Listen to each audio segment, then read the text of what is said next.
welcome to Quest for 1,000 Songs, episode 77. 77 straight weeks of writing 2 new songs and learning a new cover. I'm getting a little tired doing this, but I like it. I like the feeling of not having something a few hours ago in existence and then having it in existence. And sometimes that something is good and sometimes it's not as good. You'll see this week which category it falls into. Well, let's get started. We have some interesting inspirations this week. This first song is inspired by one of the finest songwriters I know. In fact, the second song is inspired by another one of the finest songwriters I know. 2 great songwriters, truly great lyricists, great songwriters. And this was inspired by the work of Charles Nolan. If it sounds anything like one of his songs, that'd be a great compliment. I'm not sure I quite reached that level. But anyways, it's called In God's Name.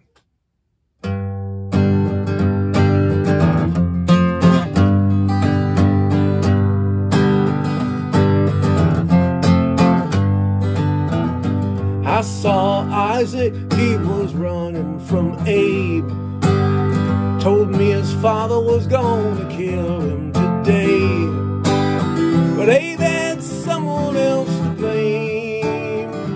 He said it would all be done in God's name. It's all, yeah, all in God's name. I watched the movie, it was about the crusades, slaying all the sinners who could not be saved. They killed for glory and for fame. They said it was all in God's name. It's all, yeah, all in God's name. It's quite a good excuse. Put their neck inside a noose. Being deluded can be fun. Blame it on the Father or the Son. I saw the crazies, they march because of the man. They say he says that everyone else is just bad.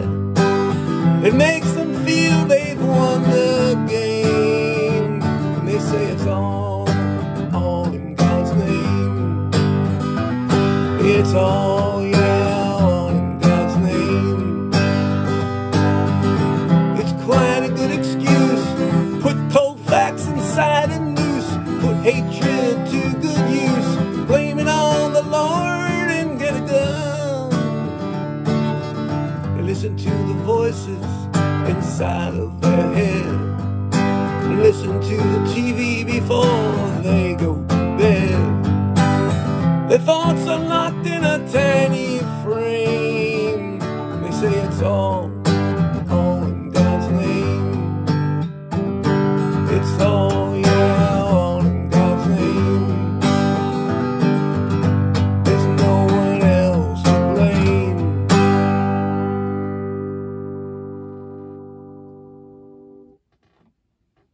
Well, that was inspired by the style of Charles Nolan.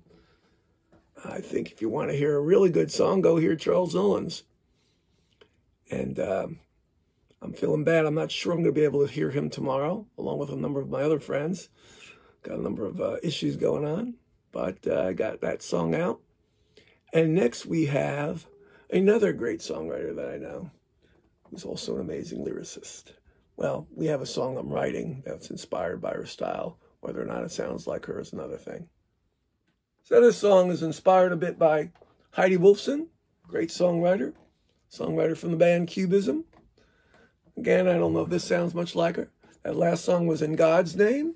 Well, the name of the song was In God's Name. And the name of this song is After the Fall.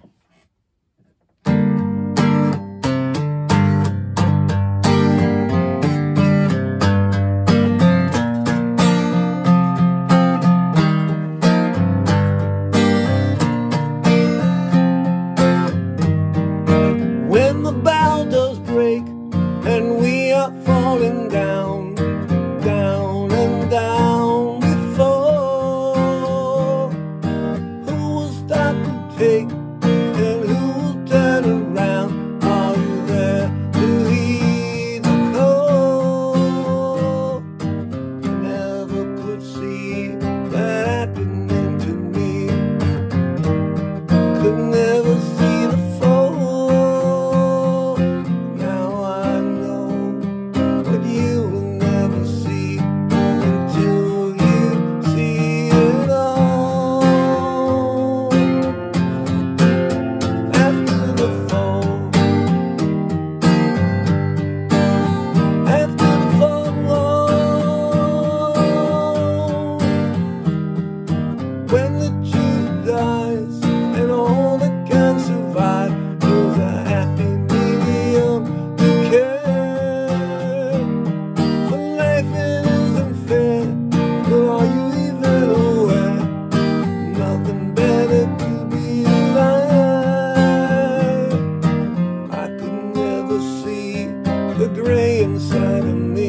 Well, that was called After the Fall, if you didn't figure that one out. And the only thing that was a little Heidi-like was I actually made up words as I went along. I riffed off a metaphor that I was trying to develop that may not have been fully developed. She really utilizes metaphors as well as anyone I've ever known. Two great songwriters, particularly great lyricists, and they inspired these two songs. I don't think either live up to their work, but I tried, and I wrote them in about an hour. And now we have a cover coming up that I just learned. So yesterday, Jimmy Buffett died. While I wasn't a huge Jimmy Buffett fan, I really respected him, and he really did some amazing things with his career that were unlike anyone else. He created a whole industry. He was a brilliant, just had a brilliant mind. He was a writer, and he was a good songwriter and a good singer. And this is my favorite song by him. No, it's not Margaritaville or even the wonderful song, Come Monday. This is Death of an Unpopular Poet.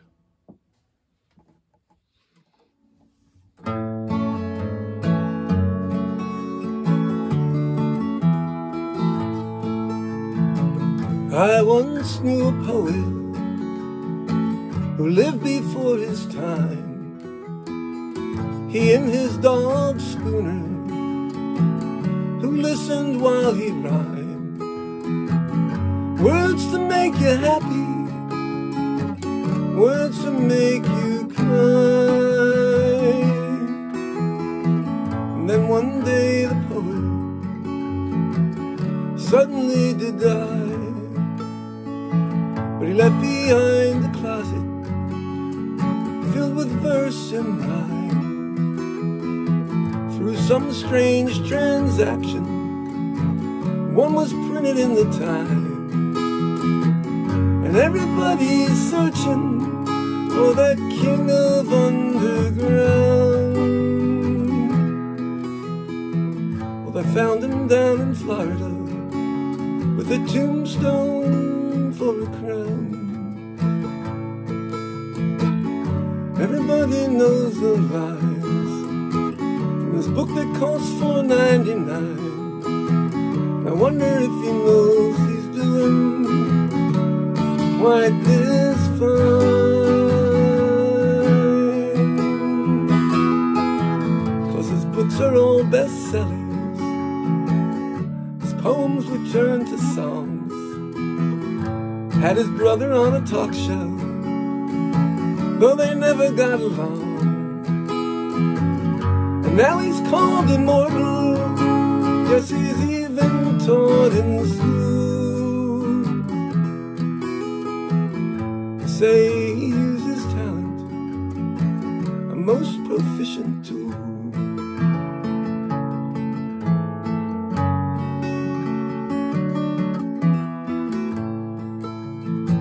But he left all of his royalties to Spooner, his old hound, growing old on steak and bacon in a doghouse 10 feet round. And everybody wonders, did he really lose his mind? No, he was just a poet who lived before his time.